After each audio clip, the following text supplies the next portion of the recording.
మహా మార్కెట్కి వచ్చాను. కూరగాయలు ఏం తెమ్మంటావు? మీకు ఏవి నచ్చితే తీసుకురండి, ఏవైనా పర్వాలేదు. వంకాయలు, బెండకాయలు, కాకరకాయలు తీసుకురానా? వంకాయలు ఈ మధ్య నాకు ఎలర్జీ వస్తుందండి. కాకరకాయలేమో చేదు ఉంటాయి, పిల్లలు తినరు. మీకు ఏది నచ్చితే తీసుకురండి. సర్లే, బెండకాయ దొండకాయ తీసుకొస్తాను. బెండకాయ జిగురు జిగురుగా ఉందంటారు పిల్లలేమో, అది ఇది అంటారు. దొండకాయనేమో ఫ్రై చేస్తేనే తింటారు, మీరేమో ఫ్రై చేస్తే తినరు. మీ ఇష్టం, మీరు ఏది తెచ్చినా ఓకే. సరే, బీరకాయ దోసకాయ తీసుకోనా?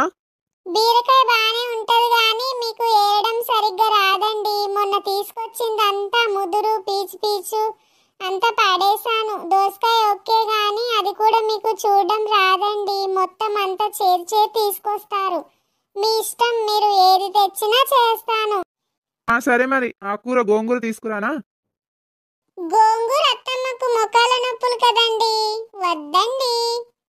తోటకూర? తోటకూర మొన్నే కదండి చేశాను. ఓ పని చేయి, శుభ్రంగా గడ్డి మోపు తీసుకొస్తాను, వండేయ్. సరేలేండి, మీకు అంత ఇష్టమైతే